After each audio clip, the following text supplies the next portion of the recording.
Hello students, let's start our very first class with our first topic known as bounds.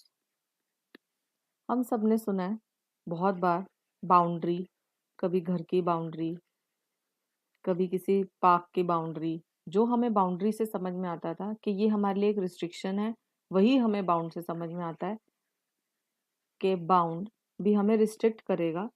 तब हम daily life में देखते थे कि बाउंड्री कहाँ है, कैसी है, कितनी दूर है, स्टार्टिंग में है या नहीं, एंड में है या नहीं। वही चीज अब हम एक सेट में देखेंगे। सेट क्या होता है? एक well defined collection of elements. तो मैंने एक सेट कंसिडर किया एस, जिसमें 1 2 3 4 5 मेरे पास ये कुछ एलिमेंट्स हैं। अब मैंने देखा इस सेट के एलिमेंट्स जिनको मैंने नाम दिया एक्स, जो कि एस से आ रहे हैं, सारे के सारे एक्स 5 से छोटे हैं, सारे के सारे एक्स 6 से छोटे हैं, सारे के सारे एक्स 7 से छोटे हैं। ऐसे ये चीज चलती जा रही है। तो यहाँ पे मुझे समझ में आ रहा है कि ये वो सारे नंबर हैं जिनसे मेरे सेट के सारे एलिमेंट्स छोटे हैं। तो मैं इनको नाम दे दूंगी बाउंड्स, क्योंकि मेरा सेट यहाँ से रुक रहा है। ऐसे मेरे पास इनफाइनाइटली मैनी नंबर्स हैं जिससे मेरा ये सेट छोटा है। तो जिससे आप छोटे हो उसको नाम दोगे बाउंड। अब बड़े भी हो सकते हैं, तो स्पेसिफाई करने के लिए हमने इसको नाम दे दिया अपर बाउंड, क्योंकि ये हमें अपर साइड से रिस्ट्रिक्ट कर रहा है, तो हमने इसको नाम दे दिया अपर बाउंड। सिमिलरली अब फिर से मैंने एलिमेंट्स उठाए, वो सारे एक्स जो एस से आ रहे थे। मैंने देखा ये सारे के सारे एलिमेंट्स 1 से बड़े हैं, 0 से बड़े हैं, -1 से बड़े हैं, एंड सो ऑन, ये भी चलता जा रहा है। तो ये जितने भी एलिमेंट्स हैं मेरे पास, इनको इस बार मैंने नाम दे दिया लोअर बाउंड्स, क्योंकि ये हमारे सेट को लोअर साइड से रिस्ट्रिक्ट कर रहे हैं। तो अगर मेरा सेट चलते चलते रुक रहा है तो मैंने उसको नाम दे दिया, जो एलिमेंट उसको रोक रहा है अपर बाउंड, और जो स्टार्टिंग में एलिमेंट्स जहां से वो स्टार्ट हो रहा है अगर वहां भी रिस्ट्रिक्शन है तो मैंने उसको नाम दे दिया लोअर बाउंड। अब बात करते हैं कि होते कैसे हैं ये बाउंड्स, हर सेट के पास होते हैं या नहीं, होते कैसे हैं। फॉर एग्जाम्पल मैंने अपना पहला सेट लिया 0 से लेके 5। अब मैंने इस बार देखा कि मेरे एलिमेंट 0 से स्टार्ट हो रहे थे, 5 पे खत्म हो रहे थे। पिछले सेट में और इसमें क्या फर्क है? उसमें 1 था, 2 3 4 5 बीच के एलिमेंट्स नहीं थे। यहाँ मेरे पास बीच के भी एलिमेंट्स हैं। बीच में इनफाइनाइटली मैनी एलिमेंट्स आते हैं। चाहे कितने भी एलिमेंट्स आए, मुझे ये देखना है कि मेरे सेट का हर एलिमेंट 5 से छोटा है, मेरे सेट का हर एलिमेंट 6 से छोटा है, मेरे सेट का हर एलिमेंट 7 से छोटा है। तो ये सब इसके लिए किसका काम कर रहे हैं? अपर बाउंड्स का। फिर मैंने सेम चीज ऑब्जर्व की लोअर साइड से, कि इस बार जब भी मेरा एक्स एस से आ रहा है, वो सारे एलिमेंट्स 0 से बड़े हैं, वो सारे एलिमेंट्स -1 से बड़े हैं, एंड सो ऑन। तो मेरे पास इस बार ये सब किसका काम कर रहे हैं? लोअर बाउंड्स का। ये एग्जाम्पल मैंने इसलिए दिया कि ये समझ में आ जाए कि सेट में फाइनाइट या इनफाइनाइट एलिमेंट है, उससे कोई फर्क नहीं पड़ता। आप जहां से स्टार्ट कर रहे हो और जहां पे खत्म कर रहे हो वो आपके बाउंड्स को डिफाइन करेगा। अब नेक्स्ट एग्जाम्पल देखते हैं। एस 0 से लेके 5। इस बार मेरे सेट के पास 0 नहीं है, 5 है, तो भी कोई बात नहीं। फिर से मेरे पास सेम कंडीशन है, जब भी एलिमेंट यहाँ से आएगा वो हमेशा 5 से छोटा है। जब भी एलिमेंट इस एस से आएगा वो हमेशा 0 से बड़ा है। इक्वल टू नहीं है तो क्या हुआ? बड़ा तो है ही, रिस्ट्रिक्शन तो है ही। जहां रिस्ट्रिक्शन है वहां बाउंड है। तो यहाँ मेरे पास एक रिस्ट्रिक्शन थी कि मेरा सेट 0 से पीछे नहीं जा सकता, तो मेरे को बाउंड भी मिल गए। इस बार मेरे पास अपर बाउंड भी है और इस बार मेरे पास लोअर बाउंड भी है। फिर मैंने नेक्स्ट सेट देखा, इस बार 0 से लेके इन्फिनिटी। फिर से इनफाइनाइट एलिमेंट्स हैं। इनफाइनाइट एलिमेंट्स एग्जाम्पल नंबर 2 में भी थे, उससे कोई फर्क नहीं पड़ता। इस बार मैंने देखा 0 से स्टार्ट हो रहा है, तो लोअर साइड से तो रिस्ट्रिक्टेड है, तो मेरे पास लोअर बाउंड तो है 0, but no upper bound exist, क्योंकि मुझे पता नहीं है मेरा सेट कहाँ तक जाएगा। सेट चलता जाएगा आगे, 0 के आगे 1 10 100 1000 करोड़, ये चीज चलती जाएगी। इन्फिनिटी पर हम कभी जाएंगे नहीं, तो मुझे पता नहीं है कि वो कहाँ जाके रुकेगा। कोई आगे चलते चलते कोई बाउंड नहीं आया है, इसलिए मैंने डिक्लेयर कर दिया कि set has no upper bound. Similarly अगर मैं अपना एग्जांपल ले लूं, -∞ से -1, तो इस बार मेरे पास नो लोअर बाउंड एग्जिस्ट।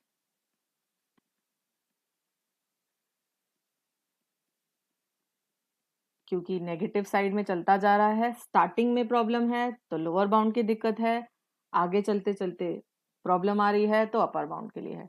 इस बार मेरे पास अपर बाउंड है जिसका नाम क्या है, -1। हमें इससे कोई फर्क नहीं पड़ता कि अपर बाउंड सेट के पास था या नहीं था, मुझे सिर्फ अपर बाउंड चाहिए।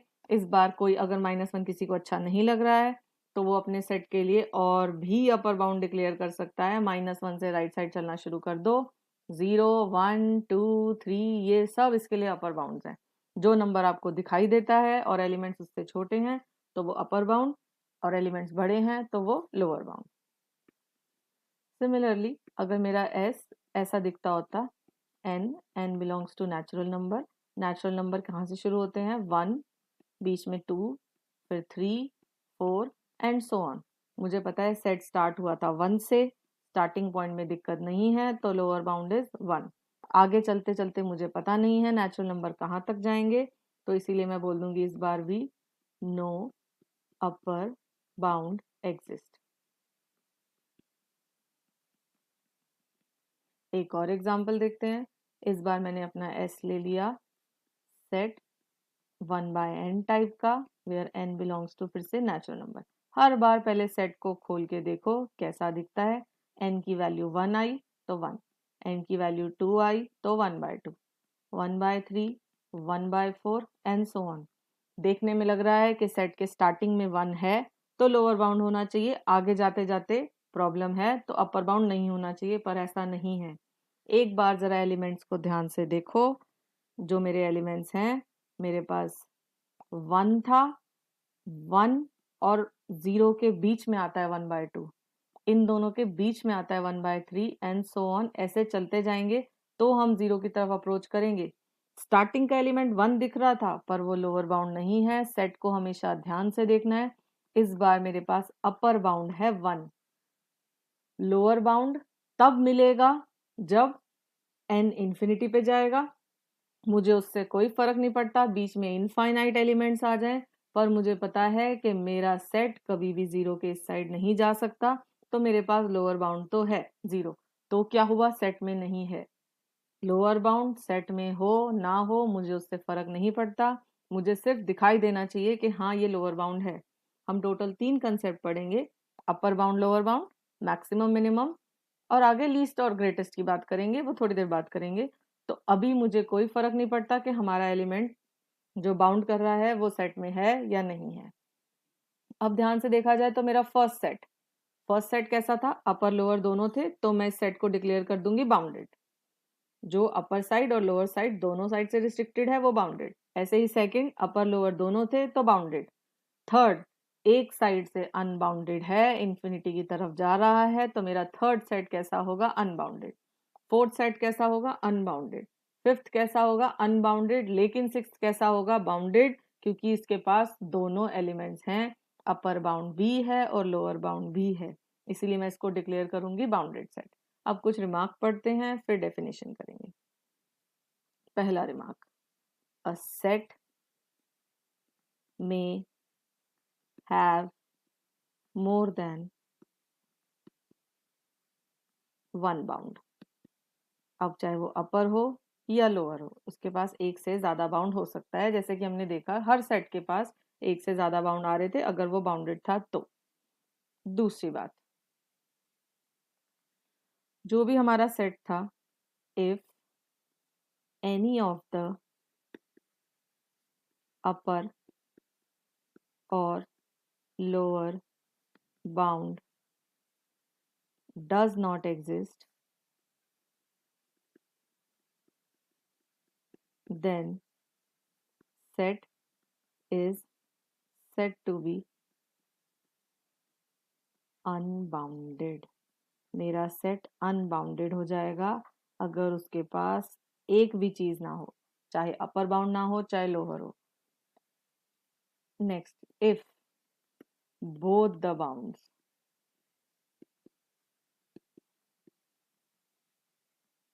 exist, then S is said to be bounded। आगे बात करते हैं, फर्स्ट डेफिनेशन की तरफ चलते हैं। जो हमने सुना है, जो हमने सीखा है अभी तक कि क्या होते हैं अपर बाउंड और लोअर बाउंड, उसी को वर्ड्स में लिखने जा रहे हैं। तो मेरी फर्स्ट डेफिनेशन है अपर बाउंड, जो कि क्या कहती है, let S be a set of real numbers. तो मैंने एक सेट कंसिडर किया रियल नंबर्स का। अ रियल नंबर, एक छोटी सी करेक्शन, हमेशा let S be a non empty set लिखेंगे। कभी खाली सेट ना आ जाए, फिर उसके अंदर दिक्कत होती है, खाली है तो कुछ है नहीं है, इसीलिए हम हमेशा सेफ साइड पे नॉन एम्प्टी सेट लेके चलेंगे।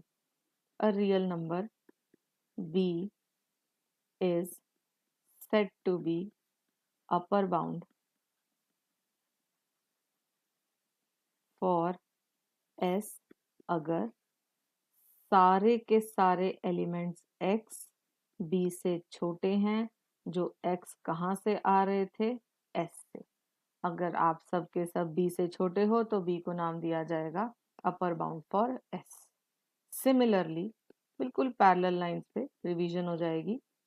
बात करते हैं लोअर बाउंड की। फिर से पहला काम, let s be a non empty set of real numbers.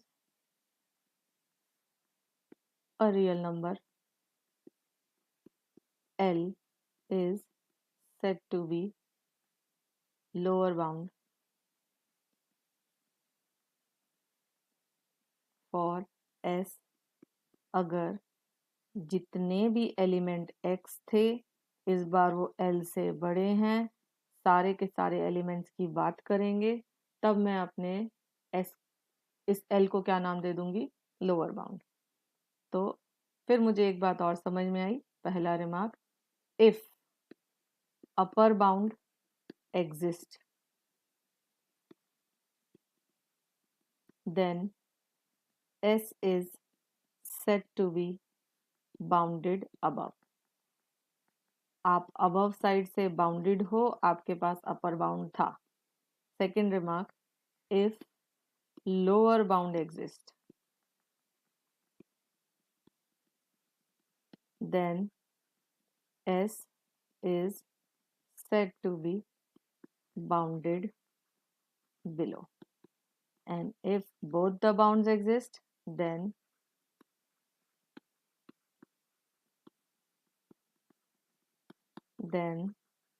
s is said to be bounded। एक और चीज लिख लेते हैं, अदरवाइज s is unbounded। अगर ऐसा नहीं होता है तो मेरा सेट कैसा होगा, अनबाउंडेड। तो मुझे ये पता चला एक और बहुत इंपॉर्टेंट बात, upper bound and lower bound may और may not belong to the set। जरूरी नहीं है कि अपर बाउंड और लोअर बाउंड सेट के अंदर होने चाहिए। अब अपने सेकंड कंसेप्ट पे चलते हैं, जिसका नाम है मैक्सिमम। पहले डेफिनेशन करते हैं, सब कुछ सेम रहेगा।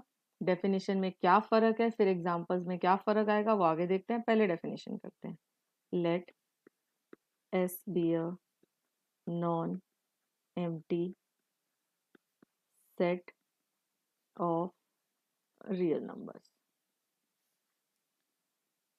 अ real number m is said to be a maximum for s if सारे के सारे x m से छोटे हैं, जो कि कहाँ से आ रहे थे, सेट से। अभी तक तो सेम बात, अपर बाउंड और मैक्सिमम की ये कंडीशन तो सेम है। एंड इस बार m पक्का कहाँ होना चाहिए, s में। m अगर s के अंदर से है तो उसको हम नाम दे देंगे मैक्सिमम, अगर नहीं है तो हम बोलेंगे मैक्सिमम डज नॉट एग्जिस्ट। जैसे कि हमने अपनी क्लास में भी देखा है कि अगर कुछ स्टूडेंट्स के मार्क्स हैं तो मैक्सिमम मार्क्स किसके हैं वो डिक्लेयर तब किया जाता है जब वो स्टूडेंट प्रेजेंट हो, वहां पे हो, उस सेट के अंदर हो, उस क्लास के अंदर हो। अदरवाइज इमेजिनरी मैक्सिमम मार्क्स नहीं दिए जाते। तो मैक्सिमम और मिनिमम तब डिफाइन किया जाएगा जब हमारा वो एलिमेंट सेट के अंदर होगा। सेम कंसेप्ट पे हम मिनिमम भी डिफाइन कर सकते हैं। इस बार हमें पता है m, सारे के सारे x कैसे होंगे इस बार m से बड़े, वो भी सेट के अंदर होना चाहिए, चाहे मिनिमम हो चाहे मैक्सिमम हो, सेट के अंदर है तो हम बोलेंगे एग्जिस्ट करता है, नहीं तो नहीं करता। फर्स्ट एग्जाम्पल के साथ डील करते हैं। हमने अभी कुछ एग्जाम्पल देखे थे अपर बाउंड और लोअर बाउंड के, सेम एग्जाम्पल इसलिए ले रही हूँ जिससे कि पता चल जाए कि दोनों में क्या फर्क था। मेरा फर्स्ट एग्जाम्पल था जहाँ पे s था 0 से लेके 5, क्लोज इंटरवल 0 से लेके 5 था, सारे के सारे x 5 से छोटे थे, सारे के सारे x 0 से बड़े थे। ये लोअर बाउंड था, ये अपर बाउंड था। ध्यान से देखो तो 0 भी सेट के पास है, 5 भी सेट के पास है। पहले इसका नाम था लोअर बाउंड, इसका नाम था अपर बाउंड, थोड़ा सा चेंज हो गया है। 0 बन गया है minimum element of s and 5 बन गया है maximum element of s। Second example की तरफ चलते हैं। s जो कि मेरा था 0 से लेके 5। अब मुझे पता है कंडीशन सेम है, सारे के सारे एलिमेंट्स 0 से बड़े हैं, सारे के सारे एलिमेंट्स 5 से छोटे हैं। अभी तक ये था लोअर बाउंड, ये था अपर बाउंड। अब 0 does not belongs to s, तो हम बोलेंगे no minimum exist. 5 belongs to s, तो हम बोलेंगे maximum of s is equals to फिर से 5। नेक्स्ट मेरा सेट था 0 से लेके इन्फिनिटी, सिर्फ लोअर बाउंड था मेरे पास जिसका नाम था 0, अपर बाउंड नहीं था। इस बार मिनिमम एलिमेंट की बात करूं, minimum of s is equals to does not exist. क्यों? क्योंकि जो 0 है वो s के पास नहीं है। आप लोअर बाउंड हो, चाहे आप सेट के अंदर हो चाहे नहीं हो, सेट को फर्क नहीं पड़ता। अगर आप मिनिमम मैक्सिमम बनना चाहते हो तो आपको उस सेट के अंदर होना पड़ेगा। अपर बाउंड ही नहीं था तो मैक्सिमम एलिमेंट की तो बात ही नहीं करेंगे।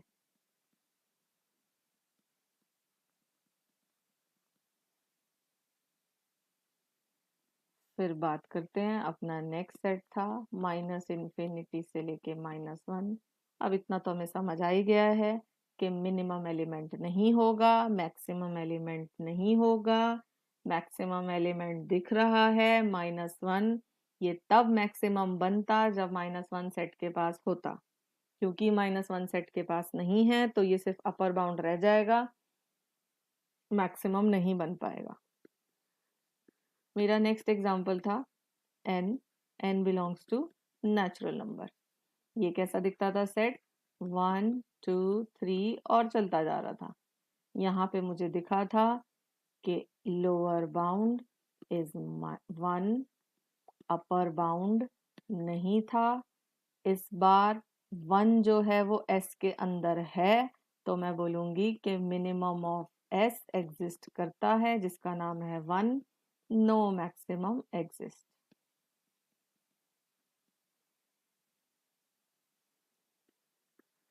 फिर मेरा नेक्स्ट एग्जाम्पल था 1/n, n belongs to natural number, जहाँ मुझे पता था कि मेरा सेट कैसा दिखता था 1, 1/2, 1/3 एंड सो ऑन। मैंने साफ साफ बताया था सेट धोखा देगा, मिनिमम दिखेगा मैक्सिमम नहीं दिखेगा, पर होगा उल्टा एंड सो ऑन। मेरे पास इस बार अपर बाउंड था जिसका नाम था 1 एंड 1 बिलोंग्स टू s, इसीलिए मैं बोलूंगी कि इस बार मैक्सिमम ऑफ s जो कि होगा उसका नाम है 1। लोअर बाउंड था जिसका नाम था 0, but 0 does not belongs to s, इसीलिए no minimum exist. I hope concept समझ आया होगा कि आप अपर बाउंड और लोअर बाउंड कब होते हो, मैक्सिमम मिनिमम बनने के लिए आपको क्या कंडीशन चाहिए होती है। आपका सेट के अंदर होना जरूरी है। एक चीज और समझाना चाहूंगी, सेट की शक्ल देख के पहचानो कि सेट कैसा है। मान लो सेट के पास एक्स हैं, एक्स जो है वो रियल से आ रहे हैं। मान लो सेट के पास एक्स हैं, इस बार एक्स रियल से आ रहे हैं और एक्स जो है वो लाई करता है 0 से 5 के बीच में। एक्स हैं जो कि एक्स इस बार मेरे नेचुरल से आ रहे हैं, एक्स लाई करता है 0 से 5 के बीच में। क्लोज कर देते हैं इसको भी, नेक्स्ट एग्जांपल एक और बढ़ा देते हैं।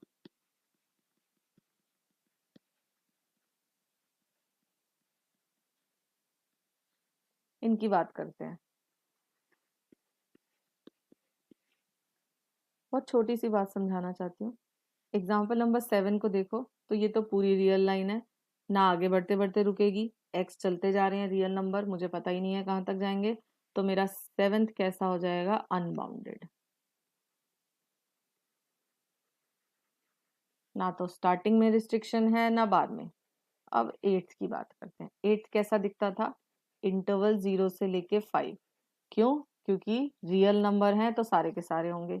तो मुझे ऑलरेडी पता है कि maximum is equals to upper bound is equals to 5, minimum is equals to lower bound is equals to 0।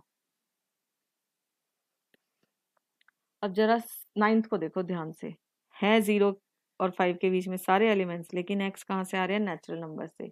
तो मेरा 9th वाला सेट कैसा दिखेगा, 0 नहीं होगा क्योंकि नेचुरल नंबर शुरू होते हैं 1 से। 2 3 4 5। क्यों, क्योंकि नेचुरल नंबर 1 के बाद 2 आता है, 1.1 1.2 1.3 ये सब नहीं आएंगे, तो बीच के एलिमेंट्स नहीं आएंगे। यहाँ बीच के सारे एलिमेंट्स थे, यहाँ मुझे सिर्फ नेचुरल नंबर देखने हैं। दोनों सेट की शक्ल सेम, नोटेशन चेंज होते ही, सेट चेंज होते ही, डोमेन चेंज होते ही मैक्सिमम मिनिमम चेंज हो जाएंगे। मैक्सिमम इस बार सेम है 5, मिनिमम की बात की जाए और लोअर बाउंड की बात की जाए तो वो इस बार 1 है। क्यों, क्योंकि 1 से छोटे एलिमेंट्स नहीं है। हमारा सेट कहाँ से आ रहा था, नेचुरल नंबर से। बहुत ध्यान से देखना है कि क्या लिख रहा है वो। 10th की बात की जाए तो इस बार मेरे पास 0 इंक्लूडेड नहीं था, बहुत अच्छी बात है, मेरा सेट सेम ही रहेगा। पहला नंबर 1 2 3 4 5। इन केस 5 इंक्लूडेड नहीं होता तो हम 4 पे रुक जाते।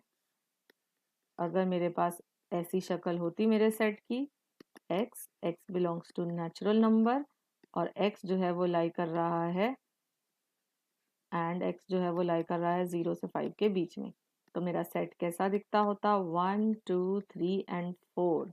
4 से आगे नहीं जाओगे क्योंकि 5 है ही नहीं। इस बार देख के पता चल रहा है कि लोअर बाउंड और मिनिमम 1 है, अपर बाउंड और मैक्सिमम 4 है, 5 नहीं है। हालांकि सेट की शक्ल सेम थी, इसको देखो और इसको देखो तो 0 5 दोनों में दिख रहे हैं, पर ध्यान से देखोगे कि किस सेट से एलिमेंट्स उठा रहा है वो, नेचुरल नंबर से उठा रहा है या रियल नंबर से उठा रहा है। अब आगे बढ़ते हैं एक नई डेफिनेशन की तरफ। तीसरा कंसेप्ट जो मैंने बताया था जिसका नाम था सुप्रीमम, या इसका दूसरा नाम होता है लीस्ट अपर बाउंड। तो अपर बाउंड की डेफिनेशन तो सेम ही चलेगी, बस हमने थोड़ी सी चालाकी करके आगे एक नाम लगा दिया लीस्ट। पहले डेफिनेशन करते हैं फिर इसका मतलब समझते हैं। तो पहले की कहानी तो सेम है, let S be a non empty set of real numbers. A real number b is said to be the supremum या फिर least upper bound if। इस बार दो बातें करेंगे। पहली बात, x b से छोटे होंगे जब जब x कहाँ से आ रहे होंगे, b से। इसका मतलब क्या है, b क्या होना चाहिए, अपर बाउंड। दूसरा, and B is least such element. ये तो मैंने वही लाइन लिख दी जो ऊपर लिखी हुई थी, या फिर मैं इसको और इलेबोरेट करूँ तो मैं कैसे लिख सकती हूँ, और no element less than B is an upper bound. अगर आप सबसे छोटे हो जो ये कंडीशन सेटिस्फाई कर रहा है, तो इसका मतलब क्या है, आपसे छोटा मतलब बी से छोटा कोई और एलिमेंट नहीं होगा जो अपर बाउंड बनने की कोशिश करे। तो सबसे छोटा अपर बाउंड जो होगा उसको एक स्पेसिफिक नाम दे दिया जाएगा जो कि है सुप्रीमम। एक एग्जांपल देखते हैं, फिर इनफीमम की तरफ बढ़ते हैं। सबसे पहले जहां से मैंने क्लास स्टार्ट की थी, 1 2 3 4 5 बेसिक एग्जांपल। अपर बाउंड कौन कौन थे? मैंने बोला था अपर बाउंड 5 है, 6 है, 7 है, 8 है, and so on. Lower bound कौन कौन थे? 1 था, -1 था, 0 था, एंड सो ऑन, चलते जा रहे थे। आगे नहीं चलेंगे, मतलब यहीं तक है। तो इसमें बात की जाए तो ये अपर बाउंड, ये अपर बाउंड, ये अपर बाउंड, इनमें से सबसे छोटा कौन है? 5। तो अपर बाउंड्स में से सबसे छोटा, जितने अपर बाउंड्स थे उनमें से लीस्ट, उसको क्या नाम दे दिया जाएगा? सुप्रीमम। अपर बाउंड ये सारे हैं, बट सुप्रीमम एक है जिसका नाम क्या है? 5। समझ में आया? और देखते हैं। और मैंने एग्जाम्पल किया था S 1/n टाइप का, n belongs to natural number. मेरा सेट कैसा दिखता था? 1 1/2 1/3 एंड सो ऑन। इस बार मैंने देखा था कि इस बार 1 अपर बाउंड था, 2 अपर बाउंड था, 3 अपर बाउंड था, एंड सो ऑन। इनमें से सबसे छोटा कौन है? बड़ों में से सबसे छोटा अपर बाउंड्स का least is known as supremum. तो एक प्रॉपर्टी और लग जाती है सुप्रीमम के साथ कि ये अपर बाउंड्स में से लीस्ट होता है। बहुत इजी है याद रखना। सुप्रीमम आगे, सबसे आगे सुप्रीम जिसकी वैल्यू है, अपर बाउंड में से सबसे छोटा। मतलब आपने जब अपर बाउंड ढूंढने शुरू किए तो जो आपको सबसे पहला एलिमेंट मिला आपने उसको ले लिया और नाम दे दिया सुप्रीमम। ऐसे ही सिमिलर डेफिनेशन एग्जिस्ट करती है फॉर इनफीमम, या जिसको नाम दिया जाता है, अब वो क्या था? Least upper bound. थोड़ा सा कंफ्यूजन हो सकता है कि अपर के साथ लीस्ट लगता है और जो लोअर बाउंड है उसके साथ ग्रेटेस्ट लगता है, उल्टा रहेगा। बस हमेशा याद रखना कि आगे बढ़ते बढ़ते जो सबसे पहले मिला और पीछे जाते जाते जो सबसे पहले मिला, सबसे पहली एंट्री को उठा लो, उसको आप नाम दोगे सुप्रीमम इनफीमम। इनके पास एक अलग पावर है जो बाकी अपर बाउंड्स और लोअर बाउंड्स के पास नहीं है। इसका दूसरा नाम होता है ग्रेटेस्ट लोअर बाउंड। थोड़ा इजी भी है याद रखना कि लोअर के साथ ग्रेटेस्ट लगेगा, अपर के साथ लीस्ट लगेगा। तो फिर से सब कुछ सेम था। Let S be a non empty set of real numbers.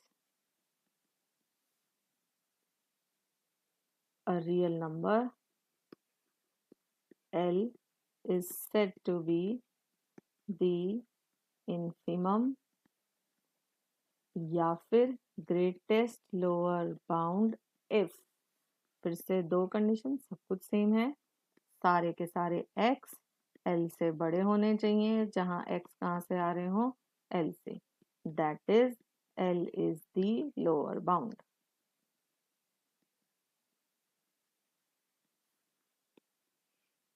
दूसरी बात, L is the greatest such element. और इसको मैं कैसे लिख सकती हूँ? नो एलिमेंट, अगर आप सबसे बड़े हो जो ये कंडीशन सेटिस्फाई कर रहा है तो इसका मतलब क्या है? No element greater than L can be a lower bound for S।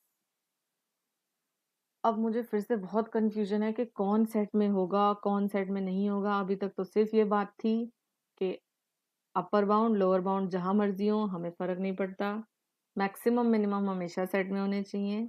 जैसे अपर बाउंड और लोअर बाउंड थे उससे मुझे कोई फर्क नहीं पड़ रहा था वो सेट में है या नहीं है, वैसे ही मुझे सुप्रीमम इन्फीमम से भी फर्क नहीं पड़ता। सुप्रीमम स्लैश इन्फीमम में और may not belongs to S. अब बहुत सिंपल है याद रखना कि सिर्फ मैक्सिमम मिनिमम ही हैं जो एस के पास होने चाहिए। सुप्रीमम इन्फीमम की मर्जी है वो सेट में है नहीं है। अगर वो ये कंडीशन जस्टिफाई कर रहे हैं तो पहले वो अपर बाउंड बनेंगे, लोअर बाउंड बनेंगे, फिर वो दूसरी कंडीशन जस्टिफाई करेंगे और उनको मैं सुप्रीमम और इन्फीमम नाम दे दूंगी। फॉर एग्जाम्पल एस जो था वो 1 2 3 4 5 था, तो इस बार मैक्सिमम ऑफ एस 5 था। सारे अपर बाउंड्स में से सबसे छोटा भी यही है, तो इस बार इसका नाम क्या होगा? Supremum of S. Minimum of S 1 था, इसका नाम भी क्या होगा इस बार? Infimum of S. बहुत अच्छा एग्जाम्पल है ये, कोई प्रॉब्लम क्रिएट नहीं करता कभी भी।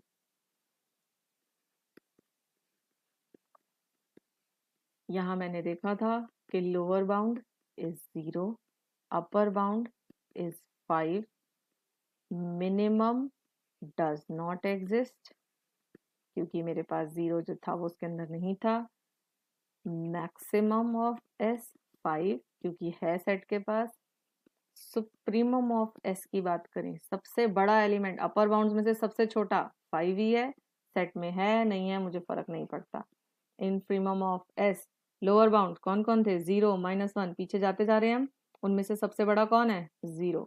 इस बार इनफीमम होगा, सेट में है नहीं है हमें फर्क नहीं पड़ता। इसको इनफीमम बनने के लिए सिर्फ दो कंडीशन जस्टिफाई करनी है, एक इसको लोअर बाउंड बनना है और दूसरी ये मेरा ग्रेटेस्ट लोअर बाउंड होना चाहिए जो कि है सारे लोअर बाउंड्स में से सबसे बड़ा है, इसलिए मैंने इसको नाम दे दिया इनफीमम। एक और एग्जांपल दे देते हैं, 1/n, n belongs to natural number. ऐसा तो नहीं लग रहा एग्जाम्पल पीछे पड़ गया है? बहुत इंपॉर्टेंट है क्योंकि एग्जाम्पल कंफ्यूज कर देता है कि अपर बाउंड लोअर बाउंड जहाँ दिख रहे हैं वहाँ नहीं है। तो मैंने जब ऑब्जर्व किया था तो मैंने देखा था कि upper bound 1, lower bound 0, maximum 1 set में था, नो मिनिमम क्योंकि 0 सेट में नहीं था। आगे बात की जाए तो सुप्रीमम ऑफ एस 1 ही है, सारे अपर बाउंड में से सबसे छोटा। इनफीमम ऑफ एस 0 है, सेट के अंदर नहीं है, तो कोई फर्क नहीं पड़ता, सेट के अंदर सिर्फ मिनिमम को फर्क पड़ता है कि कौन है और कौन नहीं है। तो अभी तक हमने ये 3 बातें सीखी, upper bound, lower bound, maximum, minimum, supremum and infimum. Supremum infimum के साथ एक वर्ड एक्स्ट्रा लग जाता है, ग्रेटेस्ट और लीस्ट, क्योंकि कुछ पहचान होनी चाहिए कि आप उस सेट के पास हो नहीं हो, सबसे बड़े हो सबसे छोटे हो, इसीलिए हमने नया कंसेप्ट इंट्रोड्यूस किया जो कि है सुप्रीमम एंड इनफीमम। सुप्रीमम और इनफीमम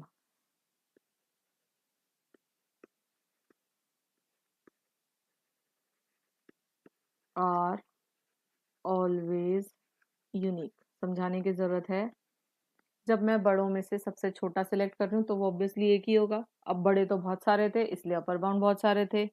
मैक्सिमम मिनिमम आए तो वो सेट के अंदर होने चाहिए और वो रिस्ट्रिक्शंस होनी चाहिए, तो वो भी यूनिक हो गए। सुप्रीमम इनफीमम आए तो ये भी यूनिक हो गए क्योंकि जितने बड़े थे मैंने उनमें से एक सिलेक्ट किया, जब एक सिलेक्ट किया तो फिर वो एक ही है, इसलिए मैं यहाँ यूनिकनेस की गारंटी दे सकती हूँ। यहाँ तक क्लियर है? Upper bound lower bound infinitely में नहीं हो सकते थे, इनको यूनिक होना पड़ेगा। और हमें बहुत सारी प्रॉपर्टीज पढ़नी है इसकी। फर्स्ट प्रॉपर्टी है रिफ्लेक्शन। रिफ्लेक्शन क्या कहती है? लेट, सबसे पहले वही स्टोरी है हमेशा, let S be a non empty set of real numbers. इस बार मैंने माइनस एस डिफाइन किया। माइनस एस कैसा दिखता है? माइनस एक्स, एक्स कहाँ से आ रहे थे? एस से। बस आपने हर एलिमेंट के आगे माइनस लगा दिया। रिफ्लेक्शन का मतलब क्या है कि अगर मैं थोड़ा सा उस साइड देखूं, मिरर में उस साइड देखूं, तो मुझे कैसी चीजें दिखाई दे रही हैं?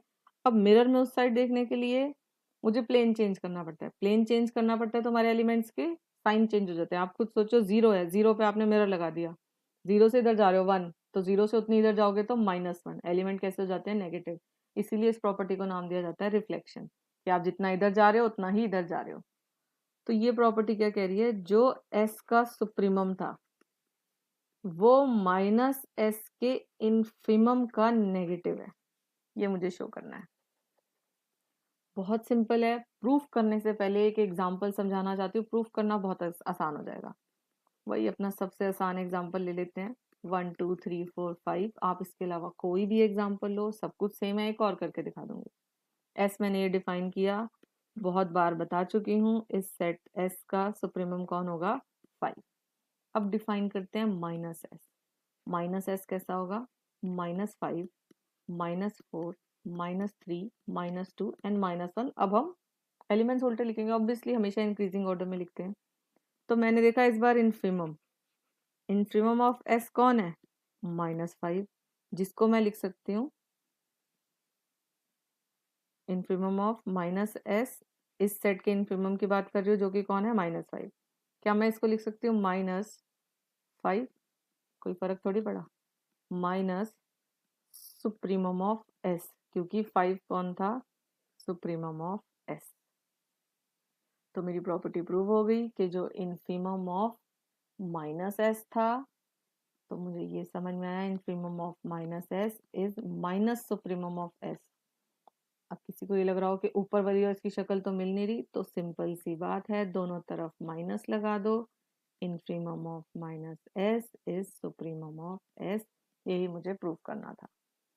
ये तो बड़ा बेसिक एग्जांपल था। एक और कर लेते हैं। s इज इक्वल्स टू 1 से लेके 5।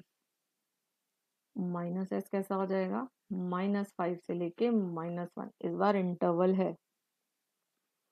सुप्रीमम ऑफ s कौन था, 5।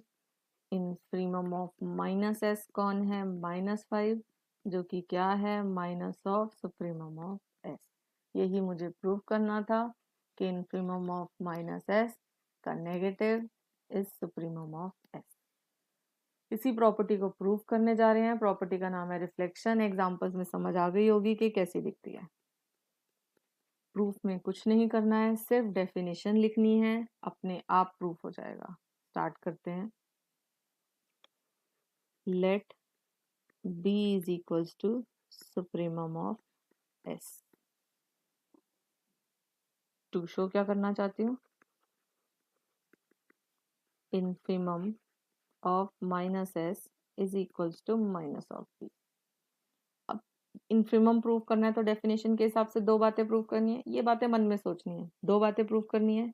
एक, प्लीज नोट पेपर में कहीं पे भी लिखना नहीं है, ये मन में सोचना है। इन्फिमम प्रूव करना है तो दो बातें, एक तो लोअर बाउंड होना चाहिए कौन, -b, और -b is greatest such element. ये दो बातें मुझे प्रूव करनी है। ये मेरे को डेफिनेशन रिकॉल हो गई और मुझे पता चल गया ये प्रूव करना है। जो गिवन है वो क्या कह रहा है, since b is equals to supremum of s। इसका मतलब क्या है, डेफिनेशन लगा दो। दो बातें, पहली बात, for all x belongs to s, x is less than equals to b, upper bound की डेफिनेशन। एंड दूसरी बात ये क्या बोलता था, b is least such element. इसको और भी इलैबोरेट कर सकते हैं, मतलब no element less than b is an upper bound for s। इसी में अगर मैं उल्टा कर दूं, इसी चीज को अगर मैं थोड़ा सा चेंज कर दूं, दैट इज, जब हम दोनों तरफ नेगेटिव लगाते थे तो इनइक्वालिटी रिवर्स हो जाती थी, याद करो। जो बड़ा है वो छोटा बन जाएगा, जो छोटा है वो बड़ा बन जाएगा। इस बार x कहाँ से आ रहे हैं, सारे के सारे s से ही। तो इस बार देखा जाए ये एलिमेंट किसके हैं, -x, s के। -s के सारे एलिमेंट्स -b से छोटे हैं, तो -b क्या बन गया, लोअर बाउंड फॉर -s। समझ में आया, लोअर साइड पे है तो लोअर बाउंड बनेगा। ये देखो ये कहाँ से आ रहे हैं, x आ रहे थे s से, तो माइनस एक्स कहाँ से आ रहे हैं? माइनस एस से। ये मेरे माइनस एस की डेफिनेशन है। जब आपके आगे माइनस लग जाएगा तो आप एस की जगह माइनस एस में चले जाओगे। तो ये किसके लिए लोअर बाउंड बन गया? माइनस एस के लिए। तो मुझे ये पता है, जो मैंने मन में सोचा था कि दो में से एक कंडीशन तो प्रूव हो गई, ये लोअर बाउंड तो बन गया। अब इसको क्या बनना है? Greatest such element. अब फिर से सोचो, इसी लाइन का अगर मैं फिर से उल्टा कर दूं, कॉन्ट्रा फॉर्म ले लूं इसकी भी, तो अगर B is least such element था तो minus B is greatest such element लिख सकती हूँ। उल्टा कर दिया है मैंने।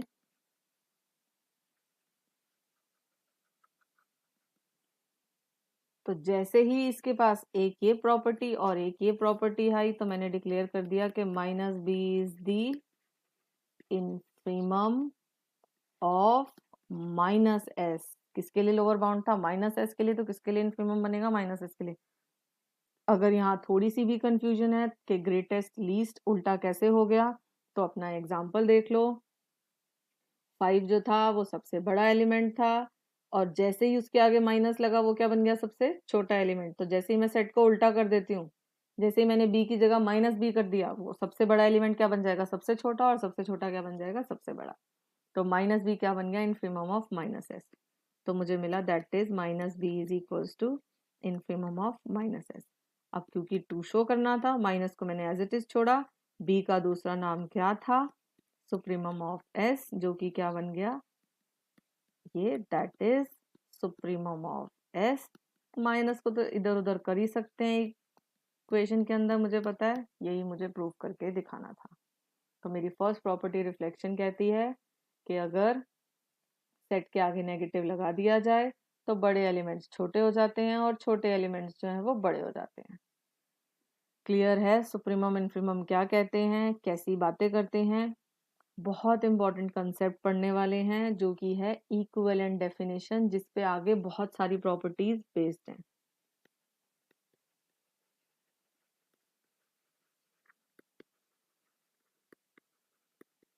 इक्विवेलेंट डेफिनेशन किसकी है? Equivalent definition of supremum.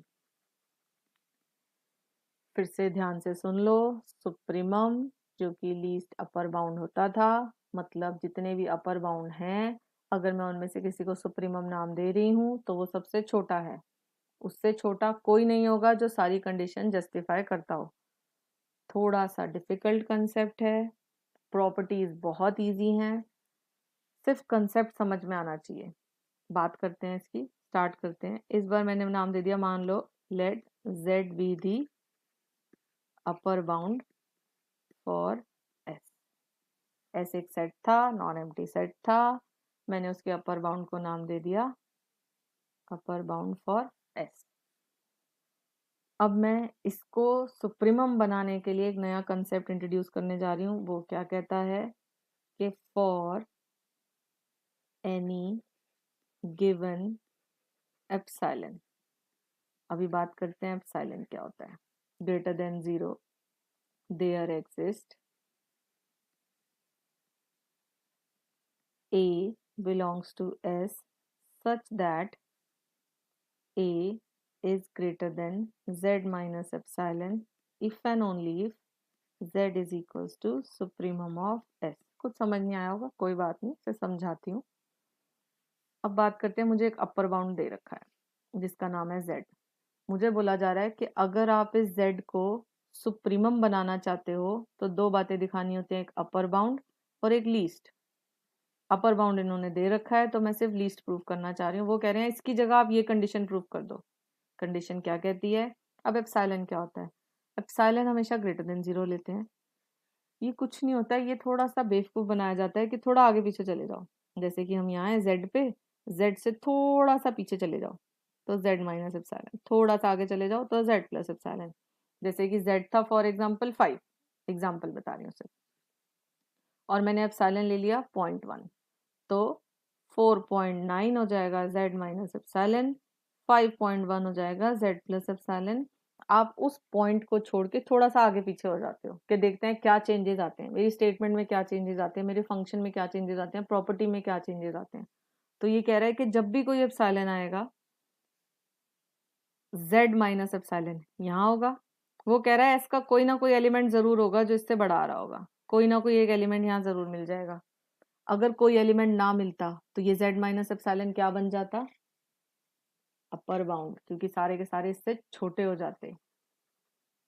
मैं चाहती हूं कि ये इस, अब z से छोटा कोई अपर बाउंड नहीं होना चाहिए, मतलब z minus epsilon upper bound नहीं होना चाहिए। अपर बाउंड नहीं हो तो आपसे बड़ा कोई ना कोई एलिमेंट जरूर होगा जिसका नाम क्या है, a। तो मुझे कोई ना कोई एक एलिमेंट ढूंढना था जो कि इसको अपर बाउंड बनने से रोक रहा था। तो मैंने उस एलिमेंट को नाम दे दिया a, और मैंने बोला कि ऐसा कोई ना कोई एलिमेंट जरूर एग्जिस्ट करता होगा। आई थिंक थोड़ा सा ज़्यादा हो रहा है आज के लिए।